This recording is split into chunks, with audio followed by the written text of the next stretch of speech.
허경영 TV 시청하면 좋은 일이 생깁니다. Right now. 이거는 말이 신촌 운동이지. 에? 말이 신촌 운동이지. 이 자체는 새 신자고 이거는 마을 촌자죠. 그래 신촌 운동하니까 우리가 있는 저 신촌 같아가지고 대통령도 야 그 신촌 운동은 발음이 별로 좋지 않다. 이래가지고 처음에는 신촌 운동을 내가 건의했죠. 세금과 우리의 전통적으로 가지고 있는 거. 그래 이걸 우리는 전통이라고 그래요. 우리의 전통과 새로운 거를 정확하게 50대 50으로 하자는 운동 내 아이디어예요. 이거 5. 그러니까 박 대통령은 자네 말이야 50대 50을 어떻게 하자는 거야? 생각해 보세요. 저 초가집 맨날 갖다 끼려면 그 초가집 짚을 그러면 하면 되는데 소한테 먹이면 여물이 되고 그걸 짚을 가공하면 가만히도 되고 쓸 수 있는 걸 지붕에다 잔뜩 얹어놓고 매년 갖다 썩혀버리면 그게 좋은 겁니까? 그러면 그걸 어쩌자는 거예요? 그거는 서양식으로 지붕을 개량합시다. 그럼 밑에 온도는 그대로 둡시다. 그건 트랜디셔널. 그건 우리의 전통입니다. 이거는 전통으로 하자 이거야. 구들장이나 방은 그대로 두고 지붕은 서양식, 실내 바닥은 우리 거, 온도는 우리 거. 뭐 이렇게 합시다. 내가 그때 20살 때잖아. 자네는 말이야. 그런 걸 어디서 배웠어? 그래 안 그래? 그렇지만 이야기하는 게요. 자기의 아버지 빨라고 이야기하는 건 쉬워요. 내가 절에 가서 스님의 아들로 있을 때나 목사님의 아들로 있을 때 그 목사님이 내 아버지가 되니까 양아버지가 되지만 부르니까 만만한 거야 목사님이. 목사님한테 이런 걸 교회에 바꿔야 됩니다. 이건 이렇게 그래? 그럼 목사님도 끄떡끄떡하고 또 주지 스님들이 절에 가면 되게 높잖아. 중간에 있는 스님들이 주지 스님 보면 잘 매요. 나는 행자니까 주지 스님이 아무 겁이 안 나. 꼬마니까 주지 스님 보고 주지 스님 이런 한문 섞어서 막 하면 주지 스님이 야 너 그거 어디서 배웠냐? 뭐 이런 식으로 물어보면 내가 막 가르쳐 줘. 그럼 주지 스님이 한참 들어. 야 너 이리 와라. 너 다시 이야기해봐. 내가 좀 적어보자. 주지 스님이 적어요.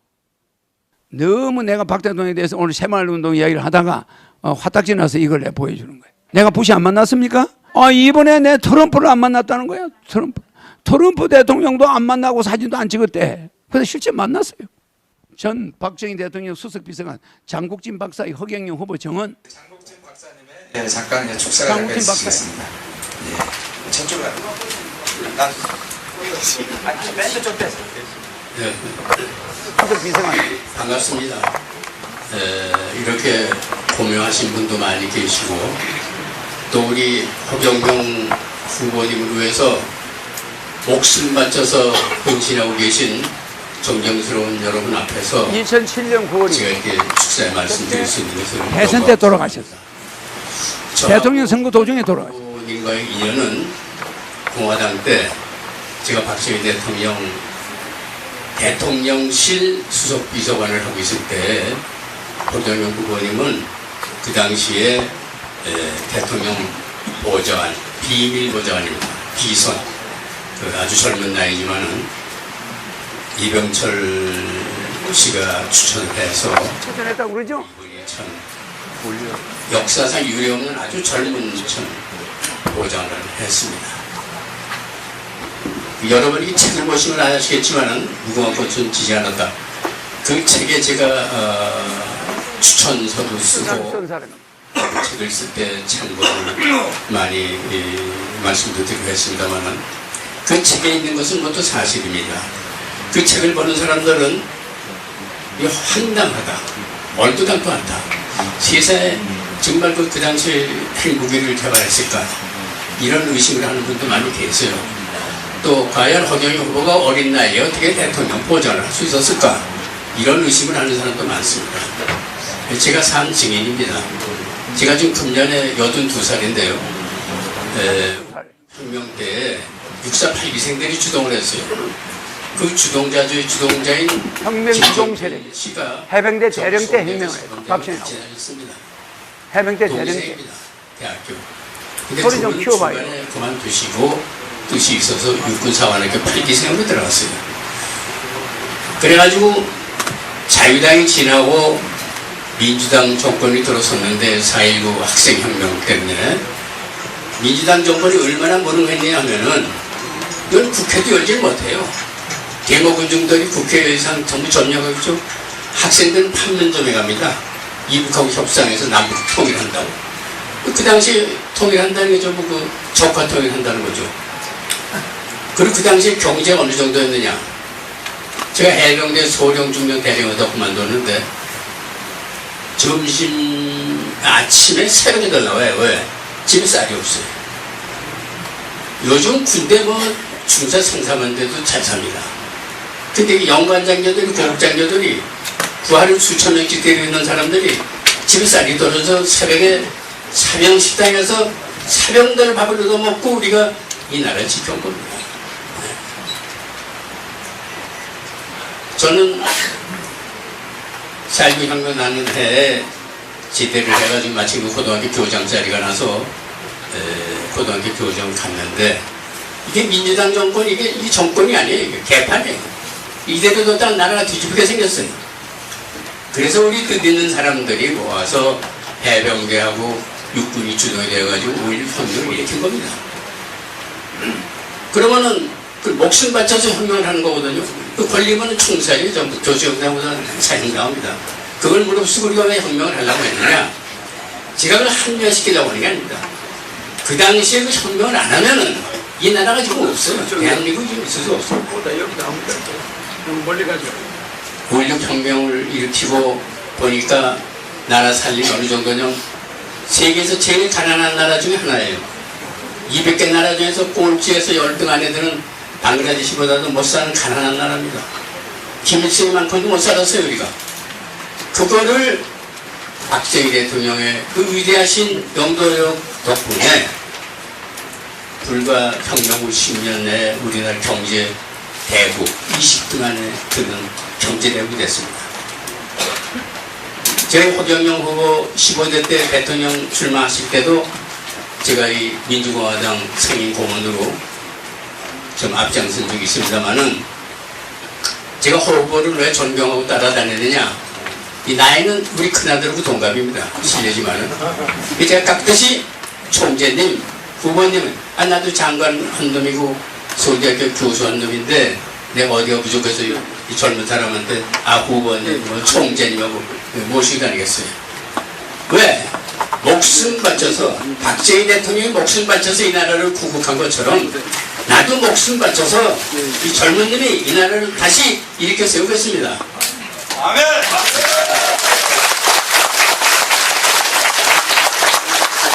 사실 그 박정희 대통령이 이승만 대통령이 제1건국을 하셨다면은 박정희 대통령이 제2의 건국을 하셨습니다. 여보세요. 근데 이 허경영 후보가 제3의 건국을 하겠다는 거죠. 첫째, 민주공화당도 경제공화당으로 우선 일을 바꾼 것이 경제를 살려야겠다는 거죠. 지금 우리나라 경제가 말이 아닙니다. 이제 세계 10대 참 강국 안에 드는 이런 참 세계 선진국 중에 이론이 됐는데 이 3만불 시대가 곧 오지 않습니까? 이 우리나라를 경제적으로 세계에서 가장 부유한 으뜸가는 그런 대국으로 만들려면은 이 경제 이론이 가장 밝은 IQ가 430이 넘는 내가 서울대학교에서 수석 졸업자인데요. 내 자랑하려고 하는 게 아니라 호총재 자랑하려고 제 얘기를 하는 겁니다. 제가 서울대학교에서 수석 졸업자거든요. IQ가 150밖에 안 돼요. 밤새서 공부해야 돼요. 그래야 1등 졸업을 하는 겁니다. 그래서 총각 나이에 22살에 대한민국에서 제일 유명한 진묘여자고등학교 선생을 뽑혀왔어요. 총각 선생은 그 학교 대결이 처음이거든, 제가. 근데 저는 호총재 앞에서는 키가 작아져요. 왜? 이분은 IQ가 나보다 몇 배가 아니라 몇백 배가 높은 사람이니까. 근데 그 머리 잘 쓰면 안 되죠. 그 천재적인 머리를 가지고 이 나라를 다시 일으켜 세우겠다. 아버지같이 모셨던 박정희 대통령이 다 이루시지 못한 것을 이제 반드시 성취하겠다. 그렇게 해서 우리나라를 경제대국으로 만들겠다는 거죠. 그 다음에는 이 국가 안보를 해야 됩니다. 김정은이 미국에서도 얼마나 김정은이가 정치 잘하는 놈이에요. 그쪽만 나라가 저 굶어 죽는 사람도 많은 나라인데. 수도배. 여러분들이 내가 이 회장이 이 사람한테 박 대통령한테 소개한 거 이해가죠? 근데 이 양반이 서울대를 수석으로 졸업했어. 졸업한 사람인데 박 대통령 수석 비서관들이 있었거든. 아주 옛날이잖아. 그래 이 사람이 그때 있을 당시에. 그 내 어릴 때 모습을 생생히 알아. 그 내가 이제 머리가 좋다 이건 알고. 그 다음에 내하고 이제 그러니까 내한테 와서 나를 도와주는 거예요. 뭐 이해가죠? 이 사람은 내 대선 운동 기간 동안에 돌아가 버렸어. 무리를 해가지고. 돌아갔는데 이 정은 한 사람이 또 누가 있냐면 용태용 변호사. 용태용 변호사 글 올려봐. 진술서. 용태용 변호사가 80이 넘어서 법원에 와서 1시간을 증언했어. 근데 그 사람이 수도 변호사의 회장이었는데 석가탄신일 공유를 한 사람이야. 그 진술서 저기 갖다 줘. 일요 서울이죠. 허본자의 실체, 진실공방 2라운드. 박정희 대통령의 비밀보장은 맞다. 지난 17대 대통령 선거에 준비 독특한 공약으로 허본자 신도를 일으킨 허경영 씨가 실제로 백동 대통령 시절, 박정희 대통령 시절 비밀보장을 지냈다는 법정 정언이 나왔다. 정인으로 나선 사람은 용태영, 그 당시 80살. 대한법조원로회 공동대표, 변호사. 맞죠? 그럼 이 사람 말을 우리가 안 믿을 수가 있나? 엄청난 인물이야. 석가탄신일 공유를 한 사람. 그냥 전설적인 변호사의 전설이라고 그래. 그는 박정희 정권 시절 청원실에서는 석가탄신일 공유권 확인 청구소에서 성수한 것으로 비롯해 2005년 김영삼 전 대통령과 관련된 친자 확인 소송을 승리를 이끈 장본인이기도 하다. 법조계의 전설로 불릴 만큼 맞죠? 법조계 전설이죠. 대표적 원로 법조인인 용 변호사가 이번에는 허경영의 억울함을 밝히겠다며 나선 것이다. 용 변호사는 최근 법정에 정인으로 출석해 박 전 대통령 재임 시절 허 씨와 일화를 상세히 진술했다. 그의 정언에 앞서 모 언론을 통해 공개된 백성호 경인방송 이사회 의장의 인터뷰 내용도 적지 않은 논란이 일 것으로 보인다. 나오죠? 쭉 올려봐. 용 변호사는 허경영이 내 목숨과 집을 구해줬다고 말했다. 그죠? 용 변호사 집이 어떻게 됐길래 집을 구해줬더냐? 집 약도 좀 줘봐. 이 신문에 있죠? 집 약도 올려봐. 자, 요게 청와대야. 요게 용태영 변호사 집이야. 용태영 변호사 집이라고. 그렇죠? 요게 국무총리 공간이야. 여기가 용태영 집이고, 요게 청와대 기자 주차장이야. 청와대 주차장. 요게 다. 그러면 여기를 들어가려면, 용태영 집을 가려면 대통령 초소를 통과해야 돼. 여기도 초소가 있어요. 요거 조금 올려. 요 초소 있죠? 여기 초소 있죠? 이 안에는 청와대이기 때문에 아무도 출입이 안 돼요. 그때는 말할 것도 개미 한 마리도 출입이 안 돼. 차도 한 대도 출입이 안 돼. 그래서 안 그랬어요? 박 대통령실에 여기 출입할 수 있는 사람이 그 몇 명이나 되노? 그래 안 그래? 근데 용태영은 집에 들어갈 때마다 청와대 초소를 마음대로 통과할 수 있는 티켓을 가지고 있어. 청와대 안에 자기 집이 있으니까. 이게 이 사람 청와대가 민사재판에서 이 사람 내쫓으려다가 실패했어요. 네, 왜냐하면 옛날부터 가지고 있던 집이라 청와대와 담장을 같이 끼고 있어서 김신조가 넘어온 다음에 차지철 측에서 이 사람을 내보내야 됩니다. 청와대 안에 민간인이 맨날 출퇴근해서 되겠습니까? 그 이야기가 나온 거야. 그러니까 박 대통령이 야, 그 사람 말이야 석가탄신일 공의를 했는데 바깥에 내쫓으면 미국 측에서 암살할지도 몰라. 혹시 어떤 종교 집단이 그 사람 해칠 수 있어. 좀 놔두자. 일이 된 거예요. 그런데 경호실 측에서는 곤란합니다.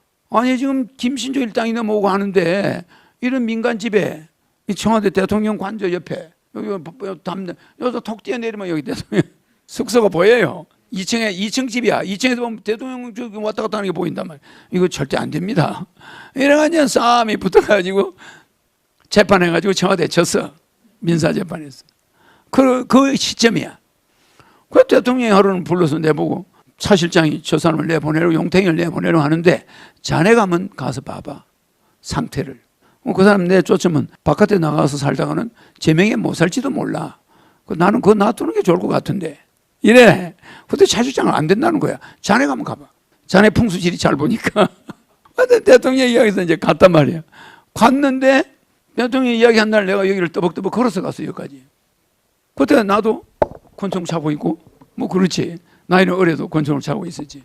그러게 이제 갔는데 아니 내가 이 사람한테 좀 그만하게 보였던 모양이야. 이 사람이. 뭐 당신 이름이 뭐냐. 내 이름도 안 돼서. 명함도 나는 없잖아. 나는 비밀리 일을 하는 사람이니까. 그러니까 이 사람 하는 말을 들어보자고. 자, 이 사람 말을 보내. 요 초소는 사람 출입이 안 되는 초소입니다. 옛날에는 여기 엄격히 제한되던데. 자, 그러면 이 기사를 한번 보자. 제껴봐요. 안녕하시 기사. 이게 용태영 진술서야. 판사 앞에서 1시간 한 건데 핵심만 읽어보는 거예요. 정인은 법조계에서 50년간 활동해 왔는데 그간 정인을 썼던 경험은 몇 번인가요? 오늘이 처음입니다. 곡동이 정인을 선을 것처럼 이야기해서 신청을 했었는데 나타나서 정인이 정언하게 되었습니다. 정인은 피고인을 과거에 몇 번이나 만났나요? 1972년 4월 보름경에 한 번 만났는데 그때는 사람만 보았지 누가 누구인지 일체 말을 하지 않아서 몰랐습니다. 그 다음에는 2001년경에 만나게 되었습니다. 정의는 박정희 전 대통령과 특별한 인연이 있었다는데 그 내용을 요하게 말씀해 보세요. 박정희 전 대통령이 육사 2기고 정의는 육사 1기. 이 용태영 변호사가 그 당시 80인데 육사 박정희하고 육사 1기생이야. 말하자면 생도 1기라고 하는 정식 과간 1기인데 둘 다 50년 6.25 전에 입교한 사람들로서 창군 당시의 인물들입니다. 그렇기 때문에 박정희 전 대통령이 육사 2기라고는 하나 해방하고 건국한 것이 48년 8월 10일이니까 그 직후에 임관된 사람들이고 정의는 49년 7월 10일에 들어왔으므로 1년밖에는 간격이 없습니다. 정의는 불교 소송계의 1973년이나 그 이전에 불교가 아니었다는 어떻게 석가당이 공유권 확인 등의 소송을 하게 되었나요? 정인이 50년경 고등고시 사법과 8회에 응시하기 위해 공부를 하는데 그때는 국사 과목이 필수 과목이라 정독의 정독을 거듭하는 과정에서 한민족의 의리 불교라는 것과 우리나라 문화재의 80% 이상이 불교 문화재라는 것 등을 알게 되었고 45년 10월 상륙했던 미군 군정 장관인 아놀드 장관으로 하여금 그해 12월 25일을 성탄절로 하여 임시 공휴일로 한다는 서명을 했는데 이것은 주객이 바뀌어도 한참 바뀐 것이고 말하자면 불교는 엄청난 힘을 가지고 있는데도 이것이 배제되고 인구 대비 3%밖에 안 되는 기독교가 공휴일이 되어 이것이 기하급수적인 팽창을 하여 결과적으로 이것이 세계사에 우뚝 서 있는 기현상이 일어났기 때문에 이것은 무엇인가 잘못되는 생각에 민족과 국가의 얼을 바로셔야 되겠다는 생각과 마음으로 소송을 하게 된 것입니다. 정인이 석가단신이 공유 소송을 제기했을 때는 10월 유신이 바야로 굳어가는 시기였다는데 박정희 정부 입장에서 보면 반정부 소송으로 오해를 받지는 않았나요? 판사가 별걸 다 물어봐요. 예, 10월 유신이 72년 10월 17일이고 정인이 수도 변호사 회장으로 취임한 것이 72년 4월입니다. 그리고 정인이 석가단이 공유권 확인 소송을 제기한 것이 73년 3월 26일이니까 10월 유신하고 간격이 약 6개월입니다. 그래서 그것으로 말미암아 한동안 오해를 받았던 것도 사실입니다. 정인이 피고인을 최초 만난 것은 70주년 4월 중순이었나요? 예, 4월 보름경입니다. 만나게 된 과정을 간단히 말해보세요. 날짜는 잘 모르겠습니다만 72년 4월 보름경에 만났는데 토요일이었습니다. 그런데 젊은 사람의 목소리로 여기가 청와대인데 오늘 토요일이고 하니 선생을 좀 볼 수가 있겠느냐 해서 시간을 내주겠다고 하니 그러면 3시에 어디로 가면 되겠느냐고 하기에 집 앞에서 기다리겠다고 했습니다. 그래서 만났는데 청와대가 바로 옆이라서 그런지 몰라도 승용차도 안 타고 그냥 걸어서 왔습니다. 바로 청와대니까. 맞아요. 그럼 내가 그냥 걸어간다면 그거 내가 걸어갈 곳이야? 바로 감옥이야, 감옥. 그래, 안 그래요? 그래서 3시에 집 앞에서 기다렸더니, 그래, 피고인은 피차 얼굴은 모르는 처지니까 그쪽에서 알아서 움직인다고 하였나요? 예. 정의는 모르는 사람이니까 자기들이 알아서 올 것이라 생각했습니다. 그래서 그 시간이 되자 키는 중키고 나이는 30대 전후에 아주 젊은이가 다가와서 선생이 용 변호사가 맞느냐고 확인하고 이야기를 나누었죠. 예, 확인을 하고 피차간에 질문을 하니까 답변을 해서 대담이 시작되었습니다. 그런데 막상 다가온 것은 간동생명을 말하지 않고 윗분이 모르게 다녀오라고 했다면서 청와대라고는 말하고, 그죠? 청와대 어디인지 소속과 근무실, 계급, 직책 등은 일체 함구하고 찾아온 목적에 따라 말문을 열었죠. 예, 심지어 대통령 신분으로 나왔다고 하지 않았죠? 예. 그 당시 그 사람과 어떤 이야기를 나눴나요? 맨 먼저 여기에 집을 지은 것이 언제냐? 물었고 청와대에 특별히 잘 아는 사람이 있느냐? 용 변호사가 청와대에 민사소송을 제기해서 이겼는데 그것을 어떻게 처리했는지. 다만 우리가 아는 것은 화해를 했다는 것만 알고 있다. 청와대에 지금 누가 괴롭힘을 주는 사람이 있느냐? 귀찮게 하는 사람이 있느냐고 묻고 차지철 실장을 알고 지내는 질문과 그 외에 한 서너 가지 더 질문했는데 워낙에 오래전이라 그 나머지는 생각이 나지 않습니다. 따라서 정인의 집을 들어오려면 청와대 검문 절차를 거쳐서야 하죠. 맞아. 그럼 내가 20살짜리 그 청와대 검문 절차를 거치겠나? 들어갈 수 있나? 그렇게 50년을 살아왔고 이제는 익숙해졌습니다. 그 당시 정의는 수도 변호사 회장을 마치고 석가 단일도 성사의 공유 재정이 되었던 처지에서 모든 사람의 존경을 받았는데 모르는 3세 청년이라면 자식 같은 나이인데 간동생명도 밝히지 않고 그렇게 일방적으로 자기 질문을 하고 사라져버렸다면 정의로서는 불쾌하였겠지요. 예, 당시 피고인을 몸가지면 태도는 어떠했나요? 솔직한 이야기로 그런 대접을 안 받다가 그런 대접을 받으니까 조금 서운도 하고 금방지다는 생각도 들었지만 왜 그런지는 이해를 못했습니다. 당시 정인과 나눈 대화 중에 청와대 정인 외에 누가 알 수 없는 이야기를 나눴죠. 예, 그렇습니다. 그 후에 청년을 다시 만나본 일이 있나요? 예, 그 후로부터 아득히 세월이 흘렀습니다. 24년 후인 2001년에 만나게 됐는데 정인이 당시 한 달에 한 번씩 점심을 먹는 친구들이 있었는데 한 사람은 부산 KBS 방송 국장을 지내고 TBC라고 있는데 TBC 방송의 보도국장을 지내고 해서 전국에 깔려있는 방송인들 협회가 있는데 거기에 회장을 지내는 최계환 동아일보 기자 취재하러 쫓아다니지는 않지만 적을 두고 있는 사람인데 60년 건속이라고 하는 이막수라는 사람과 한 달에 한 번씩 무교동에 있는 국시집에서 식사를 하였습니다. 그런데 2000년 5월경 당신의 공유 재정 업적을 무척이나 잘 쓴 사람이 있는데 그것이 정당 총재 허경영이라고 하더라. 이야기를 듣고 중이 정인이 기가 번쩍 뛰었는데 거기에서 세 사람의 공통된 이야기가 아니면 더는 길게 이야기하지 않으니까 다음날 최기환을 만나서 최기환으로부터 책을 받고 뒤를 보니까 그때 정당 총재로 피고인이 있었습니다. 그때 신공화당 총재로 있어서 거기에 전화를 걸어 소개를 알아내서 만나러 갔습니다. 그래서 만나게 됐습니다. 이 사람이 그 책을 보고 나를 만나러 왔어. 그 책을 입수하여 본 뒤에 피고인을 다시 만날 때 정인을 대하는 피고인이 24년 전처럼 냉랭하였나요? 그렇지 않았습니다. 그때는 싹싹하고 따뜻하게 이를 데가 없었습니다. 그리고 얼굴 표정이나 이런 것은 어떠하였나요? 지금은 얼굴이 시커멓지만 그때는 참으로 뽀얗고 30대밖에 안 되었으니까 아주 예쁜 얼굴이었는데 24년이 지나서 봤는데도 당시 사진을 찍어서 맞춘 것처럼 얼굴이 같고 그 초롱초롱한 눈매라든가 안강이라든가 또는 이목구비라든가 이런 것이 똑같았습니다. 그러니까 지난 24년 세월을 정지시켜 놓은 것은 같은 감흥을 받았고 그 외에 허경영이라는 사람이 그 당시로서는 참 미남이었습니다. 그러니까 한번 보면 잊지는 않게 되어 있었습니다. 그죠? 고마운 손말이야. 그러니까 판사가 박정희 전 대통령 피고인에게 직책이나 직위를 함구시켰던 이유는 무엇이라고 생각하나요? 아까 이야기했던 대로입니다. 제멋대로 와서 사무적인 이야기만 묻고 이야기가 끝나자 제멋대로 가버렸습니다. 그 책에는 어떤 내용이 있었나요?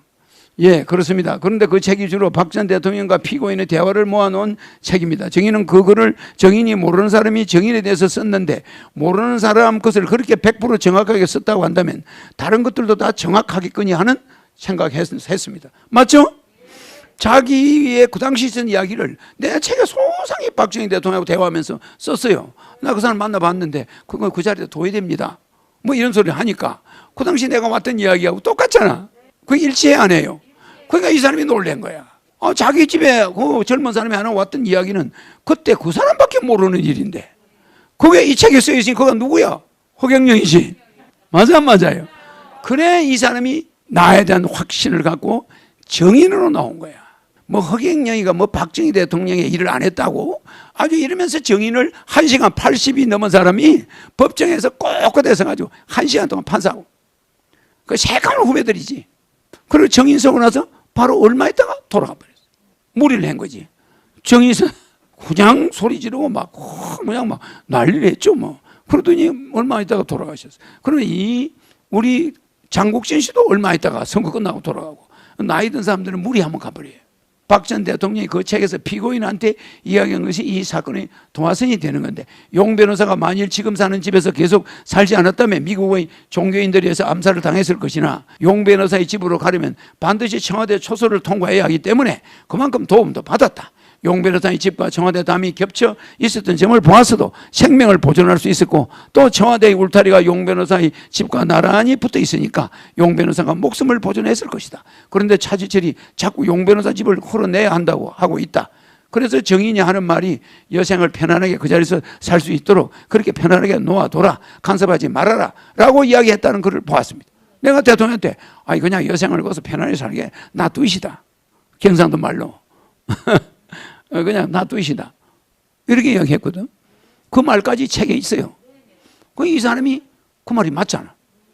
그래가지고 날 부랴부랴 찾아온 거야, 책 때문에. 이걸 누군가 다른 사람이 알 수 있나? 이건 빼도 박도 못하는 정언이야. 아까 청와대 박 대통령 이야기를 그 장국진 수석 비서관이 이야기했지? 이 사람이 또 이야기하지? 그럼 뭘 더 이상 정언하라는 거야? 내 판사 보고 그랬어. 맞아.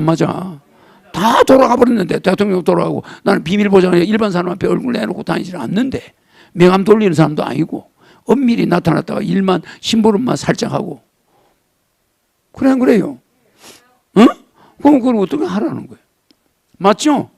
이 변호사가 일반 변호사가 아니라는 거, 청와대에 있었다는 거. 지금도 이 아들이 청와대에서 살아.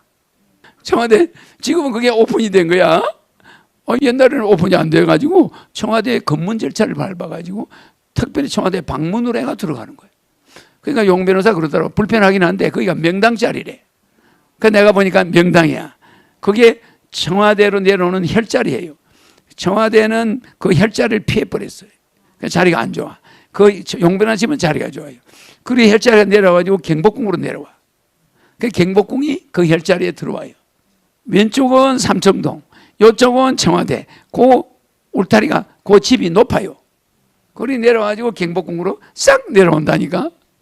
북악산 정상에서 그게 혈자리입니다. 이쪽 청와대 자가 낮아요. 저 밑에 대통령 관저가 보여. 용태영 변호사 집에서 보면 저쪽에 국무총리 공간이 오른쪽으로 왼쪽으로 보이고 이쪽으로는 청와대가 보이고 그 언덕이야. 쭉 산 꼭대기에서 쭉 내려오는 맥이야. 재밌죠? 법정에서 공방한 거 이거 여러분 보기에 사실 같아, 가짜 같아? 이런 걸 가짜로 만들 수 있는 소설가는 없어. 살아있는 정인들을 데리고. 그래서 이렇게 신촌운동은 성공했어. 전 세계에서 와서 배워. 그래서 이걸 내가 새 마을로 나중에 바꿨어요. 섬에다서는 신촌운동, 자조건면 협동, 그다음에 또 새마을 정신의 8대 사상. 이거는 3대 정신이야. 또 8대 사상을 만들어서 대통령한테 줬어. 내가 강의해놓은 게 있어요. 시간이 없으니까.